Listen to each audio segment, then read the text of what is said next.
ఇక మంత్రాల పేరుతోటి ఇద్దరు కోయదొరలు పరకాల ఎమ్మెల్యే ధర్మారెడ్డి కూతురు మానసరెడ్డిని మోసం చేసిందంటూ వరంగల్ సుబేదారి పిఎస్ల కేసు నమోదైంది. తన కోడల్ని మోసం చేశారంటూ ధర్మారెడ్డి వియంకుడు బాలరెడ్డి పోలీసులకు ఫిర్యాదు చేశారు. కరీమాబాద్ కు చెందిన నరసింహరాజు, రాజు అనే ఇద్దరు కోయదొరలు పూజలు చేస్తే మంచి జరుగుతుందని నమ్మించి దాదాపు 57 లక్షలు తీసుకున్నారని కంప్లైంట్లు వివరించారు బాలరెడ్డి.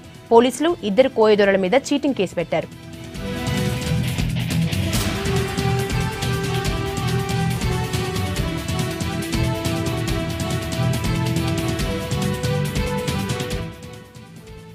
మంత్రి కావాలని కోయదొరలతోటి పూజలు చేయించలేదన్నారు పరకాల ఎమ్మెల్యే ధర్మారెడ్డి. తనకు తెలియకుండా తన కూతురు పూజలు చేయించుకుందన్నారు. తనకు తెలిసిన తర్వాత పోలీసులకు కంప్లైంట్ ఇచ్చినట్లు చెప్పారు. ఇంకొంతమంది ఇళ్లలో కూడా పూజలు చేసినట్లు కోయదొరలు చెప్పారన్నారు ధర్మారెడ్డి. కోయదొరల మోసానికి సంబంధించి మరిన్ని అప్డేట్స్ చెప్తున్న ఎమ్మెల్యే ధర్మారెడ్డితో కృష్ణమోహన్ ఫేస్ టు ఫేస్. జిల్లాలో కోయదొరలు 57 లక్షలు మోసం చేసిన ఘటన వెలుగు చూసింది. అయితే ఇందులో పరకాల ఎమ్మెల్యే చల్లా ధర్మారెడ్డి కూతురు వియంకుడు కేసు పెట్టడం జరిగింది. దీనిపై మాట్లాడేందుకు కూడా మనతోటి పరకాల ఎమ్మెల్యే చల్లా ధర్మారెడ్డితో ఆయనతో మాట్లాడించే ప్రయత్నం చేద్దాం. సార్ చెప్పండి, అంటే కోయదొరలకు సంబంధించిన మోసం అది మీ కూతురు ఉన్నారు మానసారెడ్డి, తర్వాత మీ వియంకులు గారే దీనికి సంబంధించి సుబేదార్ పోలీస్ స్టేషన్ లో కూడా కేసు నమోదు చేశారు. అసలు ఈ కోయదొరలు ఎప్పుడు వీళ్ళని మోసం చేయడం జరిగింది, ఎట్లా వీళ్ళకు పరిచయం ఉంది? యాక్చువల్గా ఒకరోజు మా ఇంటికి వచ్చిండు. మార్నింగ్ వచ్చి నేను ఆల్రెడీ ఆ కార్యకర్తలతో అడవిలో ఉన్నప్పుడే వచ్చిండు. అయ్యా మీరు ఇట్లా అట్లా అని చెప్తే నేను నమ్మలేదు, బయటికి పంపించేస్తాం. నేను బయటికి వెళ్ళిన తర్వాత మేమంతా కార్యకర్తలు కూడా ఇవ్వలేని చూసి మా ఇంటికి వచ్చి మా మిసెస్ పాప ఉన్నప్పుడు ఒకసారి మాట్లాడడం జరిగి సరే ఆమె కొన్ని అనారోగ్య రీత్యా ఉంటే ఇట్లా అవుతుంది మీకు అట్లా అవుతుంది అని చెప్పి ఆమె చెప్పడం వల్ల ఆరోగ్యం బాగుపడుతుంది, ఏదో మేము వనమూలికలు ఇస్తాం, మేము పూజ చేస్తాం, ఇట్లా చేస్తాం అట్లా చేస్తాం మాకు అది అని చెప్పడం వల్ల వీళ్ళు మహిళలు కాబట్టి నమ్మిళ్ళు. రెండోది ఆ అమ్మాయి ప్రెగ్నెంట్ తోటి ఉండే, సరే ఏదో మీకు బాబు పుడతాడు ఇట్లా అట్లా అని అనడం వల్ల కొంత నమ్మి మోసపోయింది. అయితే మీరు కూడా ఆ కోయదొరలను నమ్మడం జరగడం చేస్తుంటారా? అట్లా అసలు కోయదొరలు ఎలా పరిచయం అయ్యారు? నమ్మడం నేను ఎప్పుడు నమ్మేది లేదు. జనరల్ గా పొలిటికల్ లీడర్స్ కానీ పెద్ద పెద్దోళ్ళు కానీ అఫీషియల్స్ కానీ కోయదొరలు వచ్చి ప్రతి కాడ మనం చూస్తూనే ఉంటాం. మా ఇంటికి కూడా వచ్చిపోయింది వాస్తవమే, కానీ నేను నమ్మలేదు, బయటికి పంపించినాం మనం. అన్ఫార్చునేట్లీ మనం ఏంటంటే మేము బయటికి పోయినాక అనుకోకుండా వాళ్ళు మా మిసెస్ ఇంట్లో వీళ్ళ పిల్లలకు కలవడం వల్ల వాళ్ళు చెప్పింది ఏదో సరే నమ్మి ఇది జరుగుతుంది కావచ్చు అది జరుగుతుంది కావచ్చు అని వాడు చెప్పింది మీరు కూడా మోసపోయింది. అంటే ఈ మోసం జరిగే టైంలో కానీ మీకు ఎప్పుడు మీ దృష్టికి రాలేదు? అంటే వీళ్ళు ఇంత పెద్ద ఎత్తున అంటే చాలా అమౌంట్ ఎక్కువగా ఉంది, 57 లక్షలు అంటే లక్షల రూపాయలు కూడా వస్తున్నారు కదా, ఇంత అమౌంట్ ఇచ్చేటప్పుడు మీకు ఎప్పుడు అనుమానం రాలేదు? యాక్చువల్గా మా కంపెనీకి అంటే మా అల్లుడి వాళ్ళ కంపెనీకి ఈమె ఎండి, మా అల్లుడు డైరెక్టర్. ఆ కంపెనీలో చెక్ పవర్ ఈమెకు కూడా ఉంది. పెద్ద ఎత్తున అమౌంట్ కావాలంటే అమౌంట్ నా దగ్గర లేదు కదా అని ఫస్ట్ అన్నది. తర్వాత ఏం చేసింది ఆలోచన చేసి ఆమె పోయి అకౌంట్లో బ్యాంకులకి డ్రా చేసి బాయాప్తో డ్రా చేసి ఇచ్చిన అమౌంట్ అది 3-4 సార్లు డ్రా చేసి 3-4 సార్లు ఇచ్చింది అమౌంట్. ఫస్ట్ టైం ఇవ్వగానే మేము అడిగినాం, అడిగితే నాకు హెల్త్ కండిషన్ బాగాలేదు అది ఇది అని చెప్తే సరేలే కానీ అనుకున్నాం. అట్లా ఒకటేసారి డ్రా చేసేసరికి ఎందుకు ఏందంటే చెప్పలేము మాకు అసలు ఏంటిది అని చెప్పిన తర్వాత మళ్ళీ ఇట్లా జరిగింది మోసం అంటే మళ్ళీ మేము పట్టుకొని పోలీస్ స్టేషన్ బాయాప్తా మా బావగారు మా కూతురు కలిసి పోలీస్ స్టేషన్ పట్టియడం జరిగింది.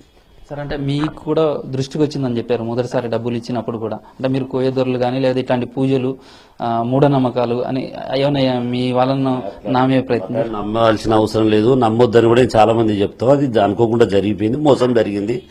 దాన్ని కానీ మనం ఏదో మోసం చేసింది కాదు, ఎవరినో అది చేసింది కాదు. ఇంట్లో ఏదో మహిళలు కాబట్టి సెంటిమెంట్ మీద వాడు కొట్టేసరికి సెంటిమెంట్ మీద నమ్మిలు.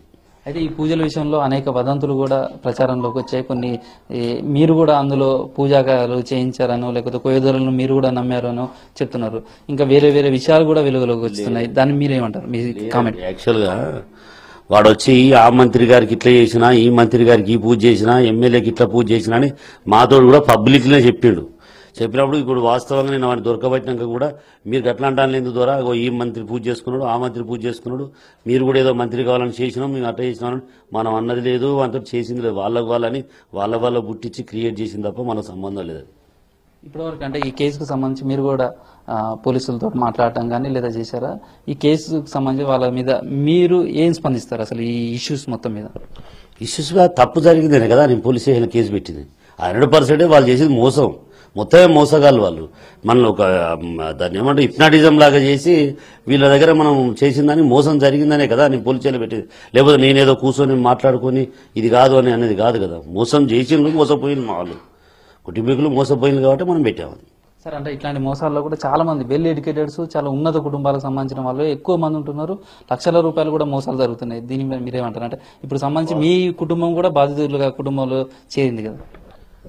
వాస్తవంగా చాలా మంది పొలిటీషియన్స్ ఫోటోలు పెట్టుకొని తిరిగింది వాళ్ళు. నిన్న మేము పట్టుకోగానే కూడా మమ్మల్ని ఎందుకు పట్టుకుంటాను, ఈ మంత్రి చేసిండు, ఆ మంత్రి చేసిండు, ఆ మంత్రి చేసిండు అని చెప్పి చాలా చెప్పండి. ఇది తప్పు బాబు. ఇట్లా మామూలుగా సరే పెద్దవాళ్ళంటే వేరు, చిన్న చిన్న కుటుంబాలు కూడా మోసపోకూడదనే ఉద్దేశంతో ఇది పోలీస్ స్టేషన్కి ఇస్తేనే ఎక్స్పోజ్ అవుతుంది, కేసు అవుతుంది, వాళ్ళని పట్టియాలి, వాళ్ళని ఇంకోసారి అట్లాంటి పనులకు పోకుండా చేయాలనే ఉద్దేశంతో మనం కేసు పెట్టించి ఇట్లాంటి ఇంకోసారి రాకూడదని చెప్పే ఉద్దేశంతో నేను యాజ్ ఎమ్మెల్యేగా ఫోన్ చేశాం. మా వాళ్ళు పోయిన కేసు పెట్టుకున్నారు. సార్ అంటే ఇట్లాంటి పూజలతో మంత్రులు అవ్వడం కానీ లేకపోతే అది తప్పండి, అది తప్పు. నేను మీరు చూసిన మీరే నన్ను చూసి పూజ చేసి అయినా కష్టపడి అయినండి, ఎదురుగాలికి సైకిల్ దొక్కినా, రకరకాల ఇబ్బందులు పడ్డా. ఇంత కష్టపడితేను ఉత్త పూజలు చేసి ఇంట్లో కూర్చుంటే అవుతారా అండి? ఇట్లాంటి మోసగాల విషయంలో కావచ్చు, ప్రజలకు కావచ్చు, మీరేం చెప్పదలుచుకోండి? ప్రజలకు మోసపోవద్దు, ఇట్లాంటి చెప్తే నమ్మొద్దు, ఎవరిని దగ్గర రానియద్దు, ముఖ్యంగా కోయ వాళ్ళను, జాతకాలు చెప్తామనే వాళ్ళను దగ్గర రానియద్దు. రెండోది, మోసం చేసిన వాళ్ళను తప్పకుండా చట్టపరంగా చర్యలు తీసుకోవాలనే ఉద్దేశంగానే చట్టపరంగా పోవడం జరిగింది. ఇది ప్రస్తుతం ఏదైతే కోయద్వారాలకు సంబంధించిన మోసం మీద ఎమ్మెల్యే చల్లా ధర్మారెడ్డి అభిప్రాయాలు. ఎవరు కూడా ఇలాంటి మోసాలకు పోవద్దు, ఇలాంటి మోసపోవద్దు, కోయద్వారాల మాటలను నమ్మద్దు, లేదా ఇతర పూజలు కానీ వీటన్నిటి కూడా నమ్మద్దు అని చెప్తున్నారు. అయితే కొన్ని ఇంట్లో వాళ్ళు చేసినటువంటి బలహీనమైనటువంటి క్షణాల్లో ఆ నమ్మటం, ఇంత డబ్బు పోవడం, అయితే ఇట్లాంటి వాళ్ళందరినీ కూడా చట్టబద్ధంగా శిక్షించాలనే ఉద్దేశంతో తాము కేసు పెట్టించినట్లు కూడా చల్లా ధర్మారెడ్డి చెప్తున్నారు. కెమెరా క్రాంత్ కుమార్తో కృష్ణమోహన్, V6 న్యూస్, వరంగల్.